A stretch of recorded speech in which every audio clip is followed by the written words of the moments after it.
obedo katiyo gi apiko mar teko mar stima. Jo bodaboda nigi paro mane wi wach no obedo kwa twak kaendi kod jagoro mar jo bodaboda e Kenya mange mondo mi owinj pachgi kotenore kod mago to kod moko mathoth. Magi weche momiyo pek. I've moved ahead to invoke that power that I have as a citizen and a member of the public, and also that the courts have, to be able to hear me and to make a determination. Senator Mabusia ochopo e nyim doho ka odwaro ni ochung twak mar paro mar chik omenda e od bura mamalo.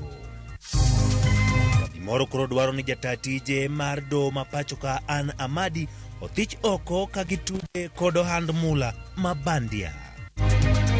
Wan kaka jonyansa duto te kata seling kata tunglu poko mewa. Jogo mane lweny ma toko mbulu maiga maga na rio koda bira na odare kundegi mag maiga maga na rio koda bira na odare kundegi mag dak.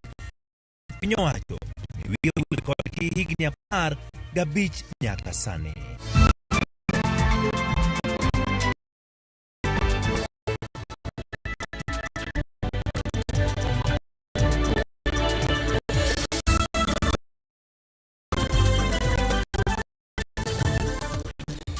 Ramogi kapile che maga tudo kata yoro mag tudo gin mago ma pod oyaw ari adek auchiel nono mia pachi weche manyien mabiro bedo kwa keloni lak seche gi auchiel YouTube page mar Ramogi TV biro bedo ka somo chi kata ka wadhi nyime kod weche manyien moikuni gi lak seche gi nyinga Ochengi Manuel jalokumaro en Elizabeth Otieno bed kod chakruok nyaka giko.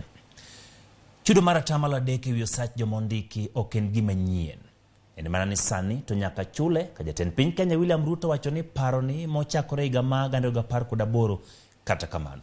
Piny owacho mabiro kete tim kata doko ni ji mathoth osegolo pachgi mopogore opogore wi wachni. Kane olose romo mane onywando joket mwandu kod piny owacho mag counties, Ruto nomedo ni paro ni ber kendo biro loso tije ne ji mathoth. Kama e kaka noloso. Housing a new program. We started this housing agenda in 2018, and unfortunately we didn't get the results we were looking for because we were unable to make some difficult decisions, which we intend to make this time round. And I hope that we can do this together with the private sector. That's why this meeting is very important. This meeting is important because we have the Kenya Association of Manufacturers. We have KEPSA in our midst. We have Kenya National Chamber of Commerce in our meeting. These three organizations have already opposed my plan on housing. And I'm asking myself, good people, yeah? The interventions we are making is so that we can promote manufacturing. How can the Kenya Association of Manufacturers be opposing manufacturing? It doesn't make sense. Teoregi mano moko kuom jod bura mag duond bura mar ODM omedo se opinyo wacho mar Kenya Kwanza magawacho ni osemiyo jo Kenya tingo osigo mapek. Kalure gi uchumi mar piny Kenya modhi malo nyaka ne jatend piny Kenya William Ruto donjie telo. Jod bura go kotelne kod jatend kweth manoke od bura mamalo James Opio Wandai wacho ni paro mar chik mar omenda higa mag 2023 kaka riwruok mar Azimio la Umoja One Kenya Alliance ok ginyal yie mondo kal e od bura. Ikoni chik no dhi medo siko chumi mathurka ka Wandai wacho ni Ruto keto osuru mamalo ne jo Kenya ma yudo pesa ma biro tiyo gode kampeni higa mag 2027. Jod bura go bende koni kaka riwruok siasa mar Azimio ok bidoke twak gi Kenya Kwanza ka gikone jora mag Azimio pacho ka mondo ikrene ng'anyo kalure gi ngima matek ma jo Kenya sani kale. Ni giloso rawinje Chiefs Camp e kar chung'od bura ma Kasipul e kinde romo mar ODM kama ne ginyere twak mane Ruto golo e kinde nyasi mar Madaraka Day.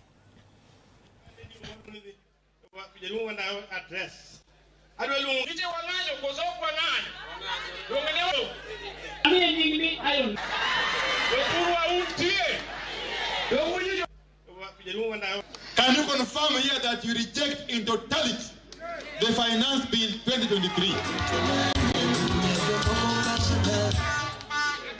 In fact, my view is that if the finance bill is not withdrawn, the finance bill 2023 as currently crafted, if the National Treasury does not withdraw it and reintroduce it in a form that's acceptable to the people of Kenya, then there's no point.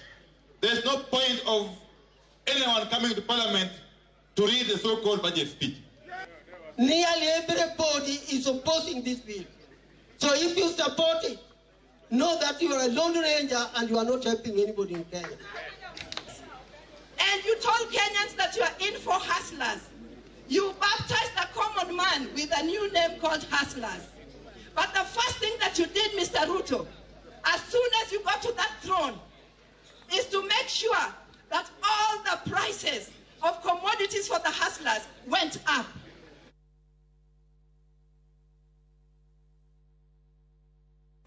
Nyakoromoga pod wantiere paro mar chik. Seneta Mabusia Okia Mtata otero ng'ure do iparo mar omenda manyocha ichoko e pach jopiny.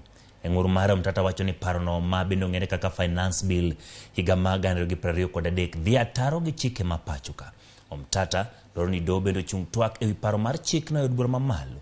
Omedo ni paro mar chik no ahinya to dwaro mar ng'ado sura tamla dek mar osara mag jomondiki tich biro rocho ratich ji mang'eny. Mtata bende kod dwaro ni ogai mar do pachoka ndiko moyier jong'ad bura mapiyo mondo iny ng'ur mare. Mae kaka ni oloso e tok chwalo ng'ur mare doho.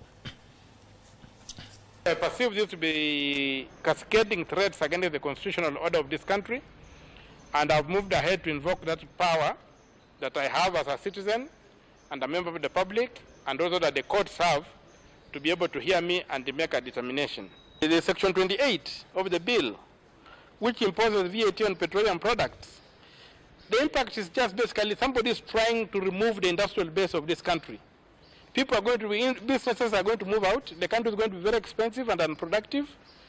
Businesses are going to move out, and that threatens the right to socioeconomic rights in Article 43. So these are threats that are discernible and are available.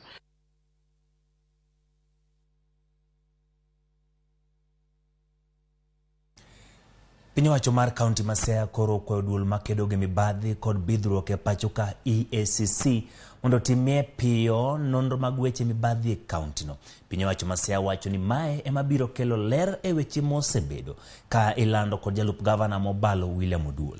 E ote mane ogol kod jata tije apisi mar gavana ma Siaya Cyrus Oguna to kod jagoro mar kaunti Joseph Ogute lo gavana James Orengo, piny owacho no bende oywago ling ma osebetie nyaka ne gichwal weche moko mag mibadhi maluoro shillings milion 600 ma bende nolal e kaunti no. Kama e kaka ne giloso. There have been several allegations on account of one individual reporting that there has been misappropriation of public resources in the county government of Siaya. But we're also asking the investigation body to be able to undertake investigations on the following issues that have been raised. Whether indeed it is true that any facilities or privileges legally accruing to the deputy governor were or have been withdrawn. Whether bursary funds were misused or misapplied to other purposes rather than to support needy students. Whether or not the deputy governor has raised any of the issues regarding financial mismanagement in writing to any appropriate organ, agency, or office within the county government executive, including to the office of the governor. The other issue that also needs investigations on is to undertake thorough investigation on the role of the deputy governor in presiding over the committee of pending bills. Nyakoro mga joang kodok e wach mar paro mar chik mar omenda mar higa ma 2023-2024. En wach ma giesani osekelo liet kendo osebed ka ilose kod josiasa koni kod kocha. Riwruoge mopogore opogore bende osewuok oko ka kwedo dwaro ahinya mar ng'ado kwanatamalo mar osara mano kwanatamalo 3 ne weche magedo mag udi mago manengo gi olwar. Jatend piny Kenya William Ruto e twak mare mopogore opogore ka oromo kod ji mopogore opogore osebedo kodhiro mondo mi okadh parono mar chik mano mabro neno kong'ad kwana tamalo 3 mar osara mag jotije piny owacho kod jotich mamoko e yo mar gero udi mago ma nengo gi olwar. Ka bende wacho ni mano bende bro bedo achiel kuom yore mag chiwo tije ne jopiny ma bende thoth gi onge kod tije. Kotenore kod mano dichi ma kawuono seneta ma Bungoma Okiya Omtata ne odhi e nyim doho. Wadalero ni gin ng'ur mage ma entiere godo kata modwaro mondo mi doho ongne kendo owito oko parono mar chik. Kama endi e gin moko kuom gigo ma Okiya Omtata dwaro mondo mi otim ewi parono mar chik. King'iyo kanyo wantiere kod gigo ma Okiya Omtata osebedo ka dwaro mondo mi otim. En owacho ni kwana tamalo 3 ming'ado ne udi ni malo ne jopiny. Maendi ka oriwo ni jogo ma ichulo sara man piny mogik kod jogo ma ichulo sara mang'eny ka opim kwana tamalo biro bedo king'ado kuomgi en mano ma bro hinyogi. Bende wacho ni jomoko oseyudo ute chenro mar kembe chike manolos higa ma 2007. Matin nitiere jomoko matiyo ma kembe magitiyo ne osemiyogi chenro mago mag bedo kod udi, konyogi yudo udi kata chulo negi udi mago magidakie. Omiyo bedo ni gibro bedo ka gikaw kwana tamalo 3 ming'ado no ne udi en mano ma bende ok bi konyo nikech jomoko oseyudo ute e chenro mag kembe magin godo e chike mag udi ma bende miyo gi kuonde ma gidakie. Ka odhi nyime nitie moko ma bende Okiya Omtata pod wacho kanyo en ni Omtata oseo sirikal kuom donjore weche mag gedo. Wacho ni piny owacho mamalo en mano ma ok onego beni donjore weche mag gedo mag udi. Ko wacho ni gin chenro mondo beni kar ber to chwal ne piny owacho mago mag counties. Bendo wacho ni tingno mano onego wene piny owacho mago mag counties. Piny owacho mamalo onge kod thoche mar dwaro timo chenro mag gedo mag udi mago manengo gi olwar ne jopiny. Ka odhi nyime Omtata pontiere kod weche mamoko ma odwaro mondo mi oneni ochopo makare. Owacho ni usuru mibiro bed ni ijuogo pek ne kembe kata joma ndiko jotije. Matiende niya usuru machal kama endi mibiro bed ka ing'ado kana bed kijuogo ma opogore en mano mani malo nikech kembe bende biro bedo kagolo kwana tamalo moro ma giro bedo ka gicholo ne piny owacho.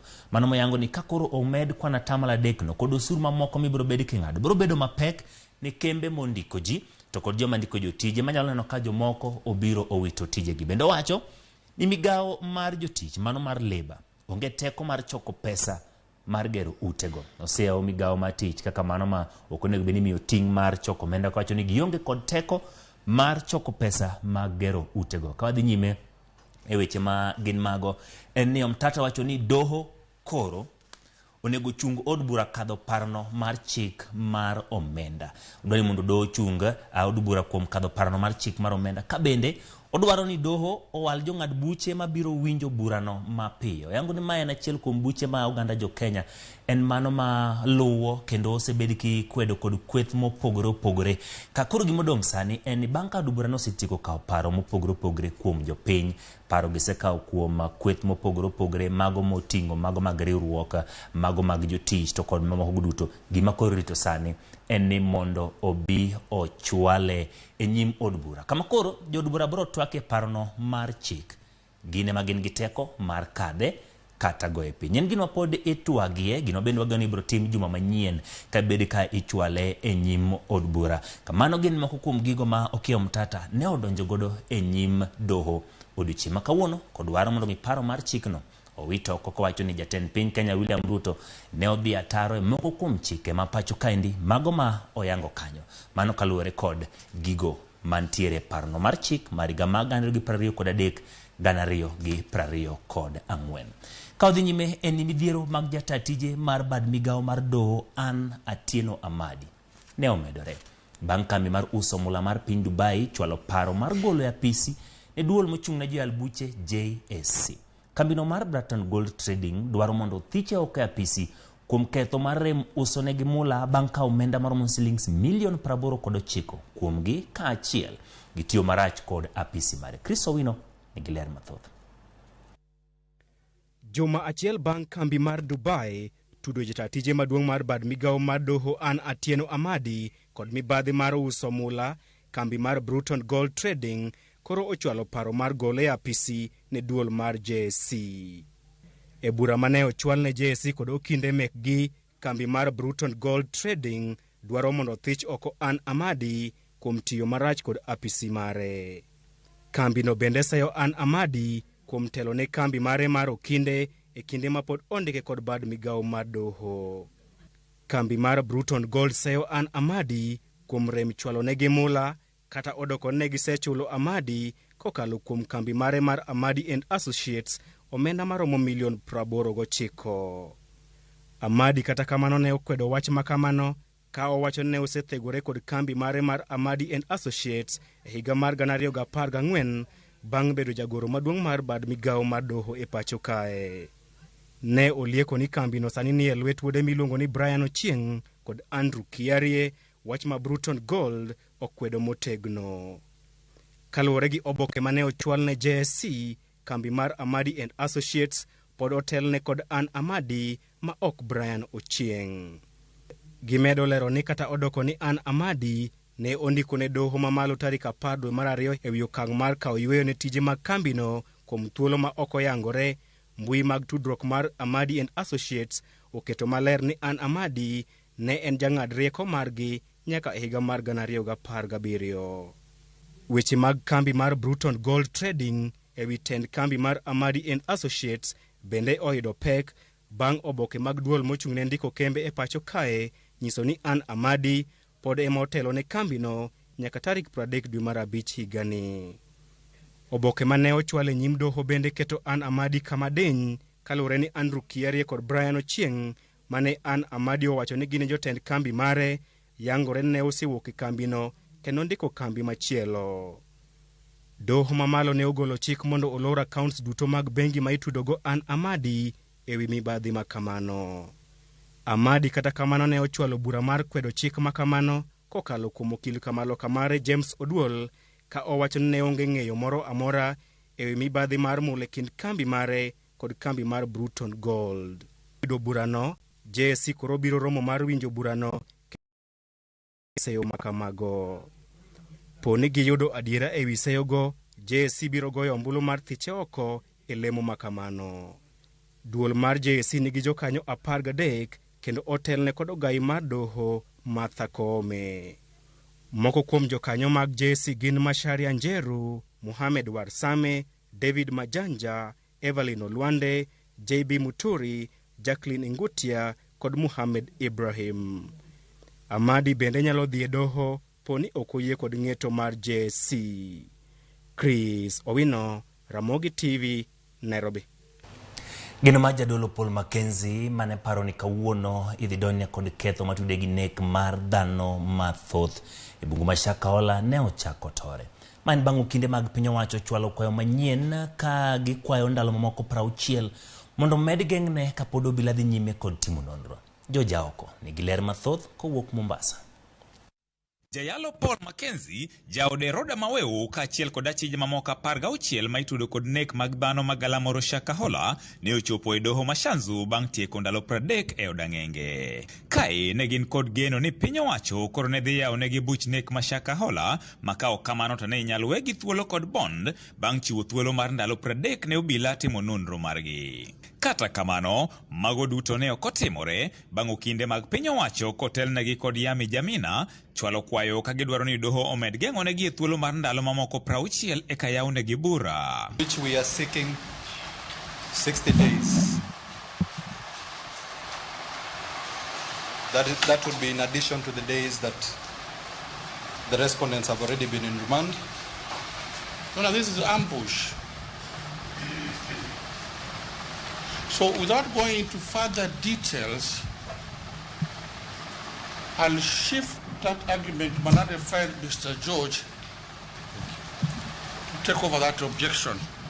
The custody of the suspects before the court ended yesterday.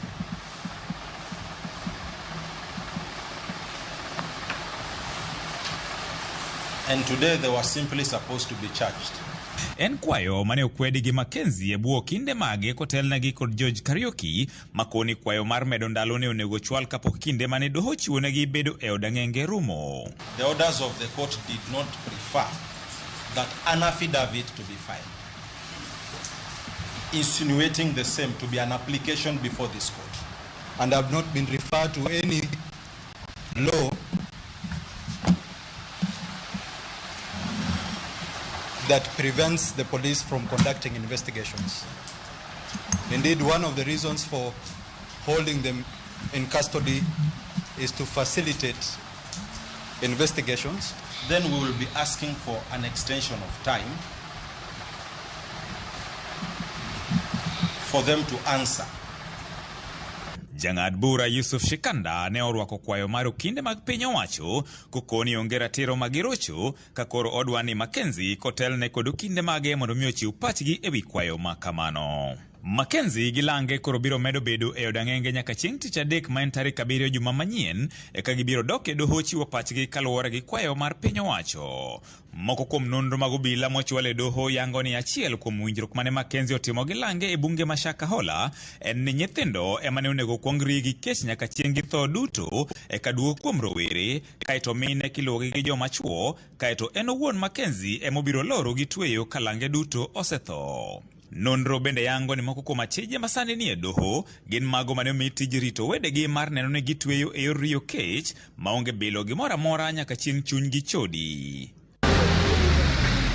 Piny owacho e bwo okinde mage oramo ni weyo Mackenzie thuolo sani kidek rocho chenro mag nonro madhi nyime ka bende gikone ginyalo mana yawo ne bura e thuolo mar ndalo 90. George Aoko, Ramogi TV, Mombasa. Erokamano George Aoko kuom miyo lipot machal kamano kowuok e gwenge mag Mombasa. Gi lipot ma George Aoko no ema okawo godo yweyo wa mokwongo. Kata kamano kik idhi mabor. Bang' ma wantiere kod twak e weche motenore kod jo boda boda to kod chenro ma piny owacho nitiere godo mano mar kelonegi apiko mago matiyo kod stima. Kik idhi mabor.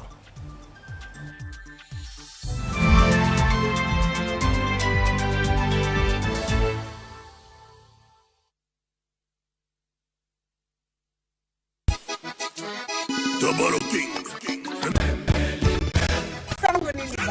Bote mingi paniga.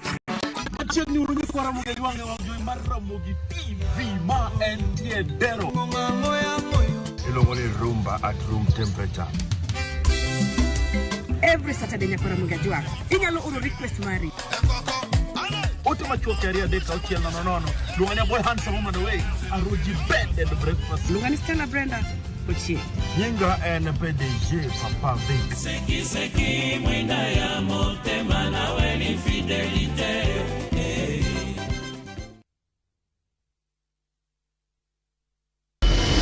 Could have been done with your part of the bargain. I cannot. You bail out now. You get nothing. Follow the story of Yakubu who blackmails his neighbor. No one is too poor to have something to give. What are you talking about? Wait, please. In addition to everything else, he commits a sexual assault against Stella. I know you've been sleeping with my son. He did it. Who did what? He told me he was going to kill me if I told anyone. What are you doing in my house? We are pregnant. How sure are you the baby is even yours? Now Stella is pregnant and a lot more truth is about to come out. There's this secret. Story to suspense. We have another brother. View Sasa brings you an exclusive series, Dreadful Twist.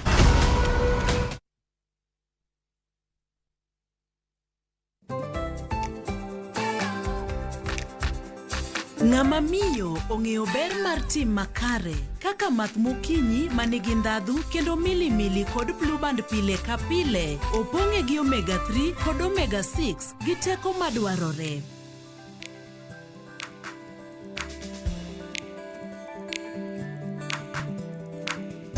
Math mokinyi gi blue band dongruok mag-gi makare pile ka pile.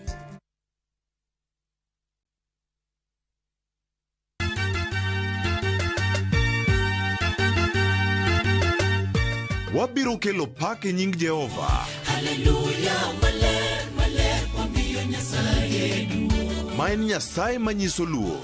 Sabato ka sabato, wabedo gi thuolo maber ahinya mar pako. Kendo lamo Nyasachwa. Tembe mager ka obiro ne gi wende mondo ikonya. kod wach Nyasaye. Tamor gi Yesu Kristo ni wuod Nyasaye ni ng'amo keto geno ne kuome ok nyal lwar be ok nyal neno wich kuot. E Injili ngima ngeso ka ngeso chakre saa 2 okinyi e Ramogi TV.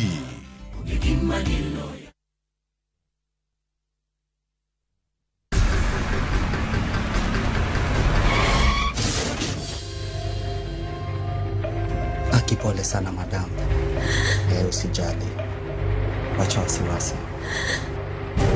Jana ni nini mbaya? Unaangushaji customer bana. Kuendesha bike bana. Nimemwambia atulie. Atulie aje amumia. Niko na bima boda. Bima boda. Bima boda inaketa kila kitu. Aje sasa. Bills zote za hosi ziko catered for. Chukua simu yako.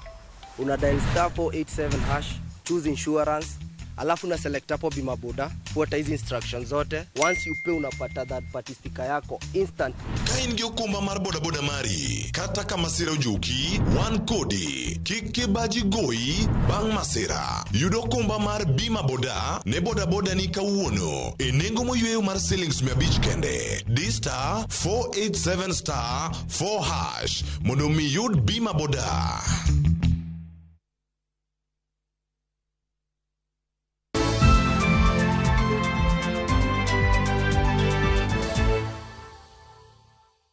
Machiegni kendo nya Ramogi jwang joriemba piko matingo jowuoth kata boda boda koribiro chugne gi chenro mag yuda piko matiyo kod teko stima. Jatend piny Kenya William Ruto duchi manyoro na wacho ni ka chop dwe mar 9 higani piny owacho biro chiwo hola ne jo apiko mondo ging'iew apiko matiyo kod teko stima kaka yo mar kelo negi fuong'ruok kod pek mar nengo modhi mag nyamburko mosebet kaidho. Kata kamano jo apiko mapatho ka to nigi paro mane ewi chenro no. Wayudo report ni ker dwa ni mondo launch nwa pikipiki matiyo kod sitima. Mokuongo charging points pok waneno koket machiegni. Stima beche pok odok piny. Wan kod jowa man kod pikipiki ni. Manyo kokao loan pok otieko pok opuchuro loan. Idwaro wacho ne ng'ato ni kosetieko loan manyo kawo ni ochako kawo loan machielo kendo. Wan paro no kamodhi konyo wago okwane kata dichiel. Pache no en paro marach. Onego be nong'iyo kaka maisha mar piny mokuongo kaka mag chiemo dhi mbele dhi piny komondi. Kosedok piny kokong'inwa gik owe wacho gini to gini okotimo wacho mato ma okotimo. En ng'at moro mochanga yani ochanganyikiwa. President wani en ng'at moro mochanganyikiwa ma wakia kaka watim wan. Promises mano owacho mokuongo onego kel into consideration mokuongo korka okelnwa weche manyalo miyowa onego kel nwa pikipiki to wachulo kiwango moro mapiny loan moro mapiny kiwango moro mapiny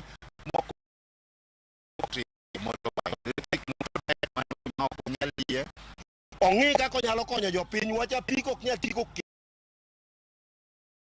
kone ja apiko fuel chien mondo ja apiko oring ga apiko gi ang'o miyo badore wach fuel odwa keto ji gi wach apiko mag stima okony jo Kenya tumetenga baul godo Be kaluo kucho stima onge. Adhi kata mana cho mi uru bei. Akwom beti na dhi oro kaka pati madhi timo pikipiki no i gari kana chaka duoke. Moko to ne wacho ni jaduong' odok dala gi duoko gi wilbaro ni giketo kijana. Sani kijana nyiedho vijende inyiedhi kamoro amora. Inyiedhi e chiro, inyiedhi e bank, kamoro amora ma intie inyiedhie. Yes, ani podo gino bedu kaka obeda beda warang na kaka wach maendeleo kaka kech manego dhano mbegi manego beni orango gi maisha ma kaka ngima nego beni doge yo moro mapiny yo makare mondo jopiny oyud gima no gidwaro gik mano gisingo no. I don't support it. Nikech mano is not the way kaka uchumi nyalo duok piny. Uchumi kidwoko piny taxes midwa imposed on people gi magi ma werigo uchumi bro ber. Kimastima no dwatwa to pele bedogo kode. Wanjo pe nyaka samarach sa deka ngwen. All batteries no dok chien bwana. Wadhi sembo kode bwana. Koro kar kanyo podo kwang'e adier mare ko nwak tiel samples ya ka mondo wane kwano to wagombo nyie ka be. Ramogi mano kanyo pach jo apiko mopogore gwenge mag Nyanza kotenore kod chenro mano yang kod jatend piny Kenya William Ruto mayango ni dweche 3 mabiro jogo magin jo boda biro bedo gi thuolo mar yudo hola mondo ging'iew godo apiko mar sitima magiro bedo ka gitego godo chenro. Giwantiere kandi kod jagoro maduong' mar boda e Kenya mangima Migosi Ken Onyango. Erokamano kuom yudo thuolo maloso koda mana kama piyo piny owacho oseyango kaka be piny owacho oseyango nu kaka chenro ni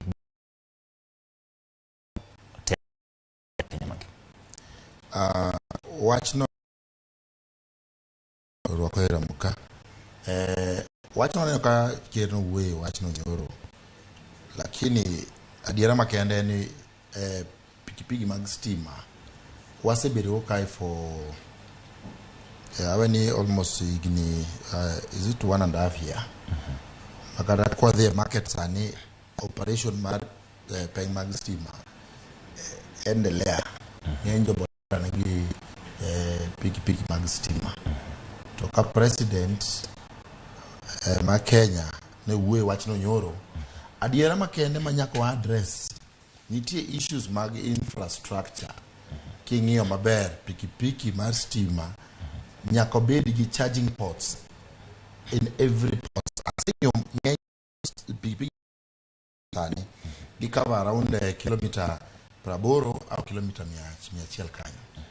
Mano nyiso ni japeng mago trips mang'eny within a day kabisa ki cover 100 kilometer charging port moro en achiel kata gin are ni motorcycle pod bobedo gi problem okinyal charge that battery kuma riempeng uwuoyo kacho wacho ni samoro gitiyo hours maybe port charging port na chatare happens mano nyiso ni kwamba uwuoyo kabisa ker en uwuoyo no wacho ni serikali oloso jobo mama mboga odwaro divert attention kuom pikipiki kech no wacho ni wano oloso serikali pamoja mondo waendesha government omiyo koro wano wewa boda koro dwaro divert attention mkech pikipiki mag electricity okel wa operate kod to chibe kom apiko ni wacho ni ntiere jogo matiyo kod apiko ni ming'eyo kendo miyango ma ntiere Kenya ka gina ng'oma nyalo wacho ni gikadhe kumbe apiko gi nengo mar weche mag charge mede teko kaka iwacho no ka ipimo kod apiko masani mane ma ineno kadhi bedo mayot ne jo boda tiyogo mar stima nyalo bedo mayot ka ginyalo keto infrastructure maber nikech mokwongo charging no beche ok tek en gimoro siling 100 kata 120 kanyo ki compare sani mafuta en gimoro siling 100 gi 79 100 gi 82 kanyo koro ki compare siling 100 gi 20 to omi coverage mar kilometer 80 au kilometer 100 mano nyiso ni the electric bike nyalo miyo more advantage ka ginyalo keto charging ports every corner, lakini serikali nyaka makare kabisa dealers kauso pikipiki sani pikipiki mantie sani government the same government omedo tax ma pikipiki sani kata mar mafuta kinyo sani 1,170 expensive konya kijana mondo area moko ma subsidize kisani industry modong kende manyalo konyo jo boda au nyalo konyo the utilities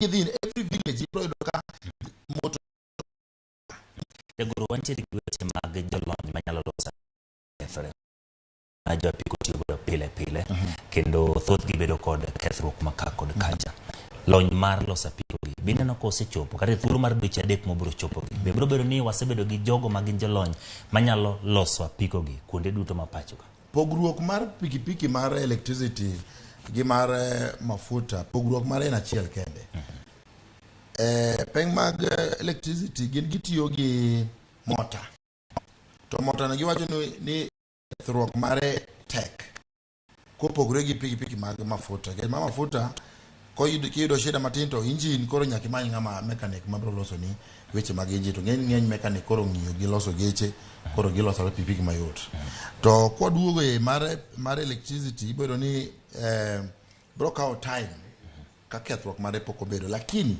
experience mano bedo go last year kan watimo ne moko testing Uhuru Park ka ng'eny pikipiki go gin a bit substandard kech ng'eny nitie ng'eny pikipiki mating'o mzigo moko matiyo kata samoro ji ariyo kech samoro nyabedo ni stage to bano biro gi jawa au kata gi nyathi idwa tere school kamano kech nitie areas moko ma geche onge to pikipiki ema konyo ji koro bro bedo nade ka serikal nyalo keto mikakati mokwongo to an ng'eny atangi wach achiel nikech president osebedo ka o promise a lot of things.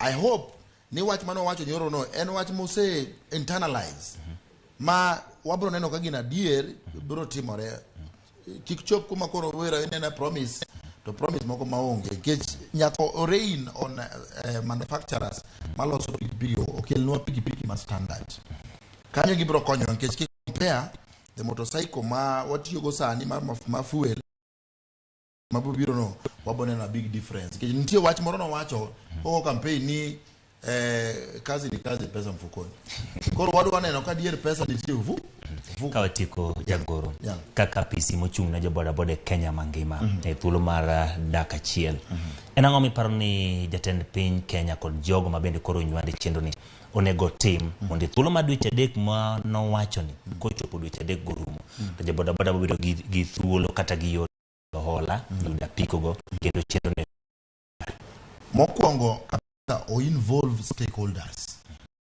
aro mobiro gono o involve stakeholders kech boda kama boda kai one gi stakeholders and leadership model structure kia Nairobi 7 counties leadership model structure makata kata one gi that structure koro jogi obedo go piny to pimne gini ya specification mage munyalo dwaro e pikipiki mar stima kikela gimoro mokitigo tidwa miyo ng'ama chielo tiyo no kiluongi mokwongo in putting everything together oluongwa mondo wati ni bwana ai mango to adwa ni in the next waket okang' makama then one wabiro gi idea bwana wadwa area wadwa oloswa area ni machalo kama magi matimre wadwa no ketnwa bit manyalo cover 200 kilometers nkech most of the boda riders ma cover longer distance maybe cover a distance ma 50 kilometer or 70 kilometer kidhi trips ariyo mano nyiso ni already beti cha osebedo depleted mago ka ginyalo luongo mondo bed piny to discuss then awe ni paro mobiro gono en paro mok erokamano goro ma joboda Keno nyango kuom thuolo mar sokodwa ka PC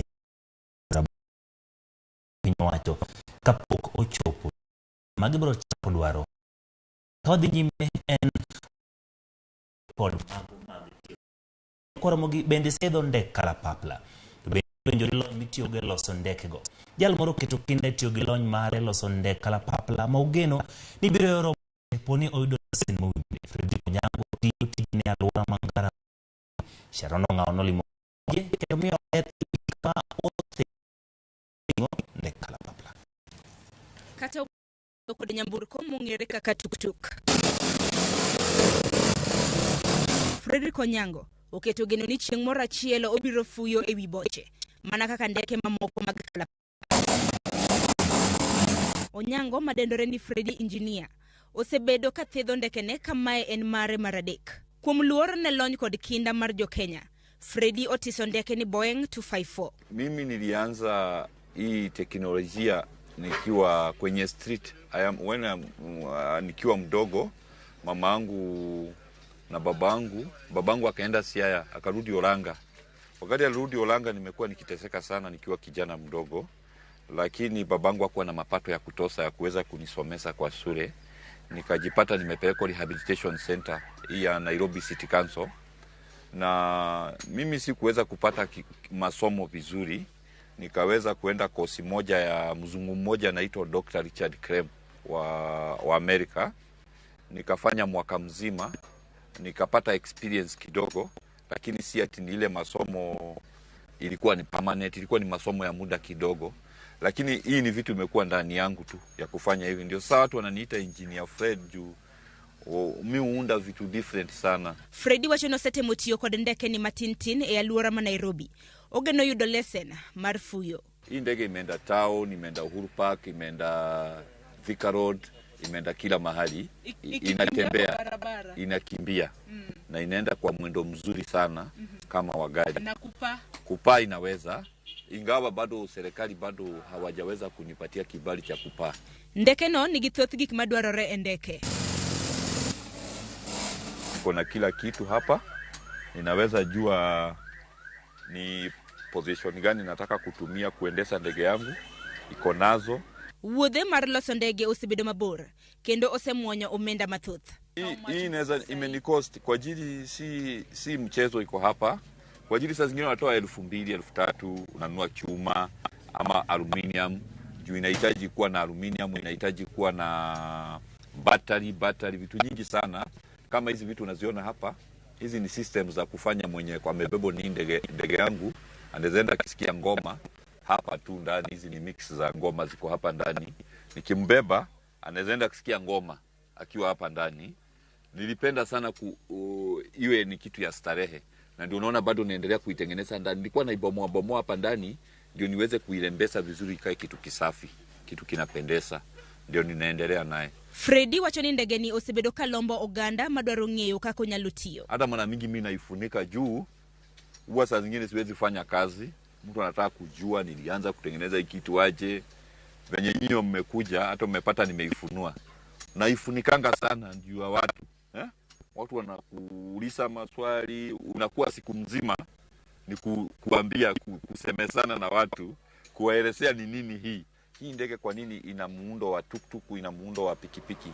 Hii ndege ni ya kipekee, iko na miguu 4. Tuktuku inakuwa na mguu mmoja. Kwa mwendo wa tuktuku inakuwa na mguu mmoja peke yake. Hii nimeweza kuweka stand ya miguu 4 ndio iweze nikitaka kwenda place fulani ndio niruke niende. Haina haja kuambia mtu sukuma hapo nyuma niende juu. Ndege nyingi hazina mwendo wa kuendea chini. Zina mwendo tu peke yake wa kuendea juu. Kopogore gi loso ndege, Frederick bende oseloso kendo usodoli ariyo manigi nyalo mar tiyo kaka dhano mong'ere kaka robots. Sani oloso nyamburko ma nyithindo nyalo riembo.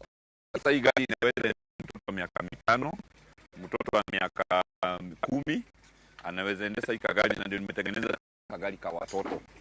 Ndio ninaweza mtoto akikuja asema na niize sana kuendesha, na ndio naendelea kuitengeneza. Ni rahisi sana kuiendesha hii kagari. Fred Engineer geno loso nyamburko matiyo gi much pi maliet kapok higa ni orumo. Kuna gari tunatengeneza hii mwezi ambao ni ya kutumia maji, na nitaipeleka Siaya County. Itakuwa kule sehemu za Olanga. Unajua kule Usago kama kwetu kule sehemu ya huko Olanga, Siaya huko kuna kuanga sana shida ya mafuta petroli. Sasa mtu kitamboenda anunue petroli anatake long time, yani akiwa na bodaboda anaenda mbali sana ndio apate petroli. Sasa mimi nataka kutengeneza gari ya steam. Which edhano omiyo Fredi timo kinda mar chopo lekne mar jalos ndege mafuyo. Sharon Ongao, Ramogi TV, Nairobi. Piny owacho chano loro centers marito nyithi kiye kod nyithindo mang'aw mong'ere kaka orphanages kod children's home. Chenro ma kamano biro loko ngima nyithindo ma kwan gi dirom 50,000 e pacho ka. Achiel kuom rowere mosedongo e centers ma kamano chieng' ma koro manyo anyuola. Ramogi nyalo mar loso kata winjo. Wacho ni noringo molal tok ka nyamin gi ochwade higni 11 mokalo. Ray Polo lerno achiedh nadi makoro omako achieng'.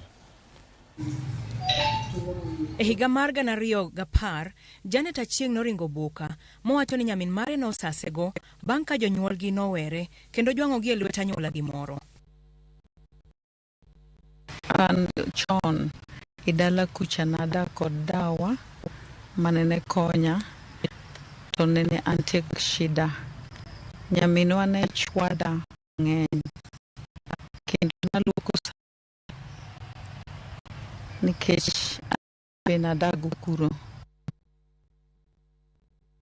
Rawerano maonge nyalo mar winjo kata loso wacho ni hawi nolware e lwet obila moro Mama Seno School for We didn't even know the name of Janet. We are the people who baptized Janet Achieng. Hawi nomedo luwe e sikundno ka riwruok moro ma ok mar piny owacho nokawo ting' mar sombe. Notera school Maseno. Jo Maseno no konya kabisa. Then atieko Maseno mana dhi Mumias School for the Deaf. Kaka omedo dongo e kaka owuoro ka anyuola ne nojwange mapoko manya nyaka sani. The girl gets lonely. Whenever others go home during holidays, we usually allow them to go back to parents, but she remains alone in the home because she does not have anywhere she can go to.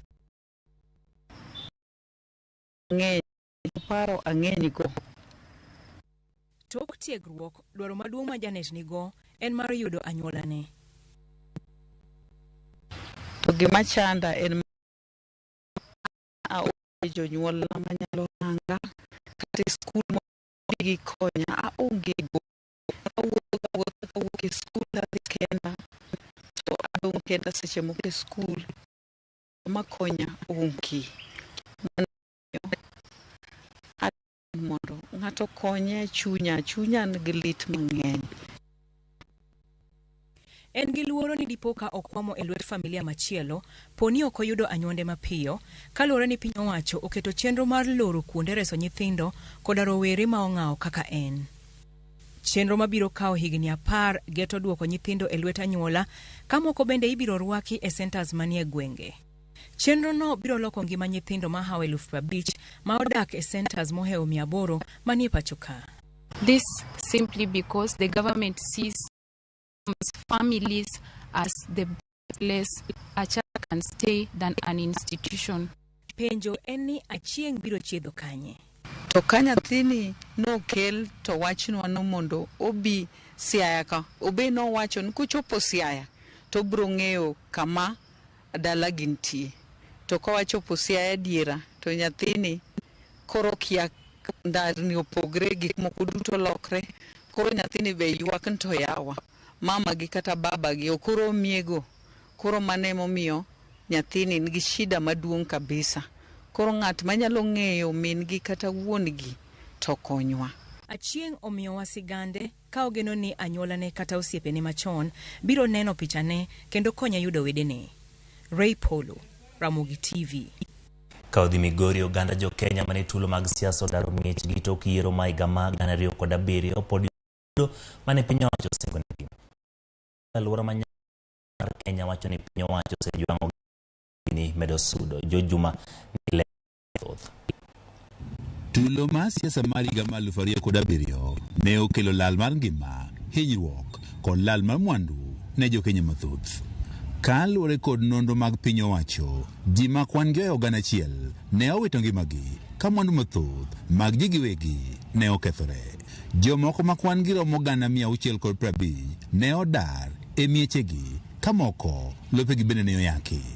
Piny owacho ne osingo konyo joma ne odar e miechegi yudo kuonde machielo mag dak e chenro mane otisi Rudi Nyumbani mane ochakore dwe mar 5 mar higano 2008. Kata kamano, bang' higni 15, ogandago pod guonyo mbala mag tulo mag yiero mane oloko ngimagi higni 15 mokalo.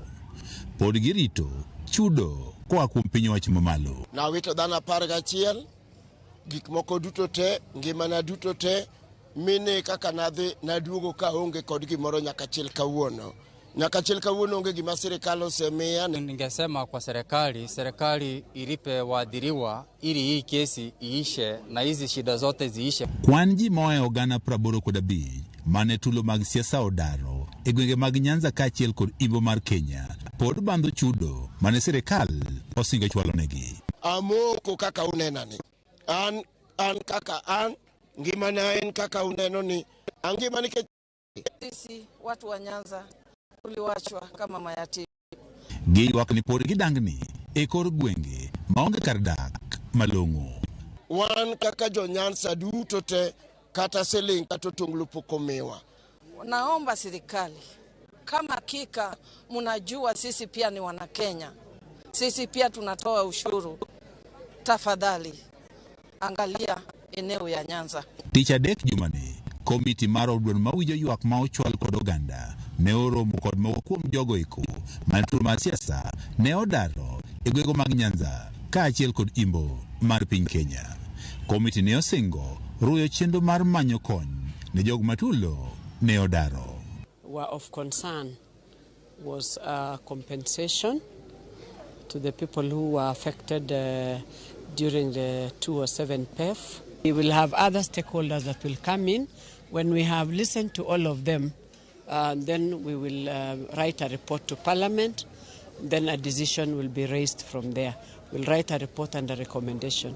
Adwa kwayo wajumbe mag wate makaluo ni kuyie to wach ni chieng' mikele od bura to une mukwongo uchak ubede namba 1 mondo mi ukal gini. Kata bed ni gima thoth osekalo ka gibando chudo margi, jogi malo mar siasa mar higa mar 2007 nyaka 2008 ne odaro pod itiere kod geno ni ywak margi ibiro winji. Juma, Ramogi TV, Migori. E wach machal kamane county ma Trans Nzoia governor county no George Natembeya obwogo daro oganda manowuok e piny Kongo ma pod ogoyo tach e lap ma Kitale. Natembeya wacho ni piny owacho mamalo osejwang'e kod ogandago kata bedo ni onego chwalgi e kambi ma Kakumo. Medo ni ogandago kale midhiero mathoth e lap ma Kitale to chal ka gima piny owacho mamalo umo wang'. Natembeya lero ni pok oyudo omenda mar chopo kare dwaro piny Kongo ma pod omo Kitale. Kwa nji mara 1600 dore e lap mar Kitale. Tuko na challenge wanasaidia hapo. Tuko na refugees kutoka Democratic Republic of Congo, wengine wametoka Rwanda, wengine wametoka Burundi, wengine wametoka Uganda, wamejaa Kitale. Sisi hatuna facility ya accommodate refugees. Ndio government iingilie watu wapelekwe Kakumo, ndio. Ama mimi nitatafuta malori niwaweke nile niwamwage Nyayo Stadium.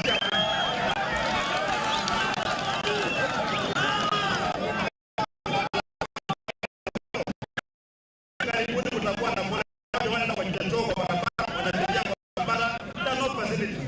Watoto wanaumia, wazee wanaumia, refugee baba inaishi Uganda.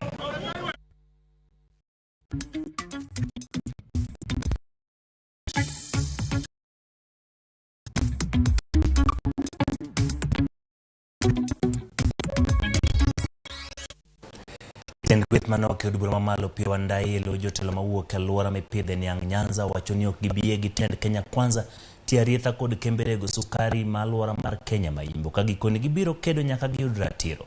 Wandayi koni jotelo moyier kaluwore kod chik igolo apoya nono kendo giwilo giwegi. Bende yango lope mag bedo ni kumarach kaluwore kumag ji giwegi osewuok oko mar ng'wanogi.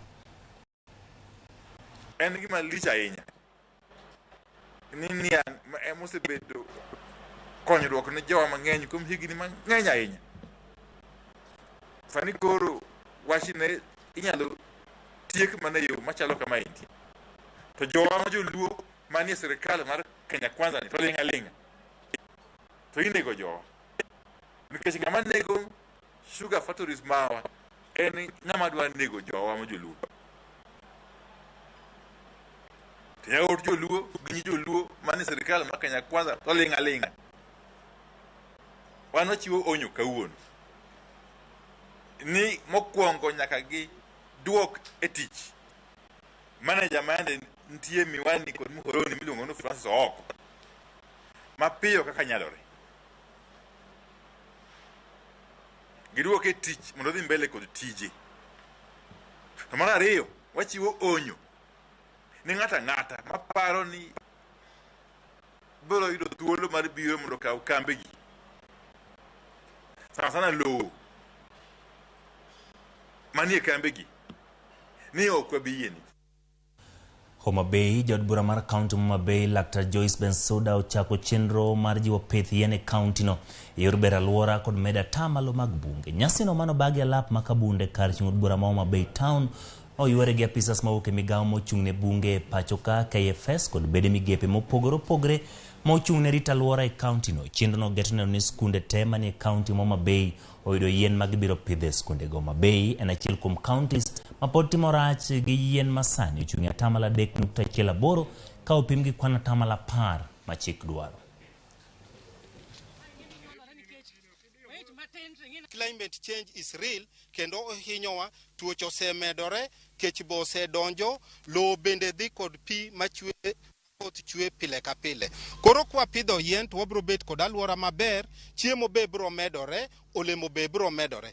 Kaka Madam Dr. Bensudo chakoni, wan duto wajiwe lwedo mondo wa med sure no pinywa mar Nyanza wapidho yien. Awacho ni yiende nyaka wapidhi keche program ni adwang'yo ni yien opidhi, vijende orito yien, nyithi sikul okawo yiende opidho, ma bro miyo konya kata ka chiwo basari ne jopuonj, principals gi teachers owinj wach maler. Nyathi ka nyathi nyaka rit yien achiel. Buche no kunyo 200. Mano phase 1. Wabro medogi ma wayud yiende 200 e skul ka skul e Homa Bay County waka. Adwaro partners mondo wapidhgo yiende. Jo Homa Bay County konya uru pidho yien.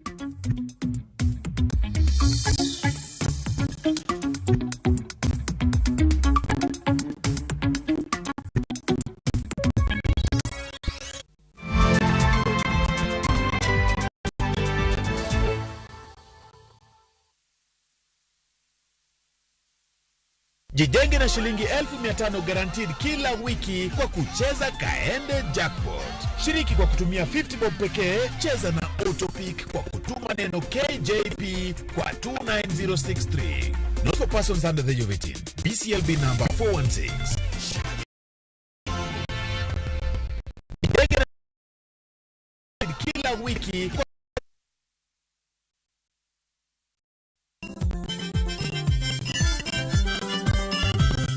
Yudo gimoro e belni to mano kare yano. Gikomba gokinyi safaro se yawo. Palomino chiena tandora mojonya. Kit thumbe mawakelonu otenore e ndhadhu maggi. Kae kama chokruok nitie. Orchestra super haki.